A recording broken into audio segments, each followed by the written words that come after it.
I love suffering. I know it's like weird because sometimes in these races where I know that the situation is really uncomfortable and I really hate it and I really want to get out of it, but at the same time I also really enjoy it. So it's this like weird miscommunication between my brain and my legs where I kind of don't want to be doing it, but I also want to be doing it at the same time, and it's hard to explain. It's kind of like this disconnect between being uncomfortable but also enjoying being discomfortable. And I feel like that's also what makes me love these long events, because at no point do I really want to get out of the race. I might be uncomfortable, but I don't want to quit. I think another reason why I'm good at these and why I enjoy them and why I keep coming back to them is I also have this strange ability to forget how much it hurt. And for the last 24-hour event that I did, I quit a little bit early because I had enough lead that I could be done about 3 hours before the cutoff. And then I felt so incredibly bad for the next 3 days because I felt like I didn't give it my all. And I had to have somebody who observed it from the outside remind me that I was crying in the tent afterwards because I couldn't get myself from the tent to the car.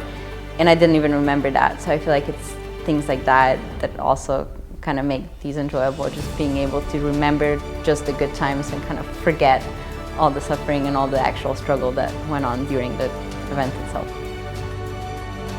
I feel like these 24-hour events, especially the ones that are loops, I feel like people sometimes think that it gets really boring doing the same 5-mile loops for 24 hours, but it really doesn't, because every loop is a little bit different in terms of the problems you encounter.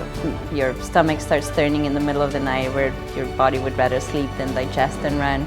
And then your gear might be too hot, it might be too cold, you might break something, tear something, you have to fix that.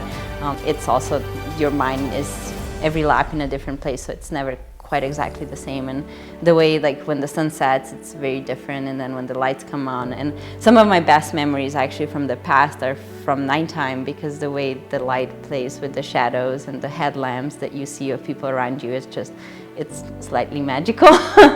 And I feel like that's why it never gets boring. It's always one problem after another, but it's not a problem in a bad way.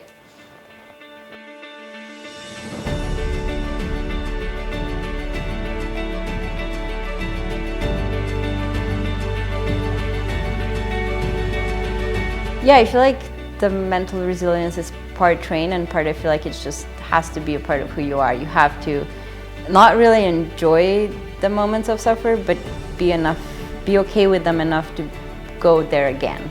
And I feel like that is also partly trained and partly part of your personality. I feel like not everybody has fun doing that, and if you're not having at least a little bit of fun with doing that, you're not gonna keep doing it, which is what you have to do to train it. I'm thinking 70 would be a nice number. I think I'm drawn to these events because I kind of want to find my limit. I don't think I've ever done an event where I couldn't go any further. And so I feel like I want to find a place where I'm like, I couldn't take a step further and I have to sleep for a week after that. That's like the ultimate goal, to find something like that, and I haven't found that yet. And so some of the multi-day races that I've done, you do something and you're like, this is the hardest thing I've ever done, and then the next day you do something harder, and then that is the hardest thing you've ever done. And I feel like that really gives life meaning in a way, and those are the memories that I will remember forever. Just go like this? Yeah. And with mom. Yeah, mom.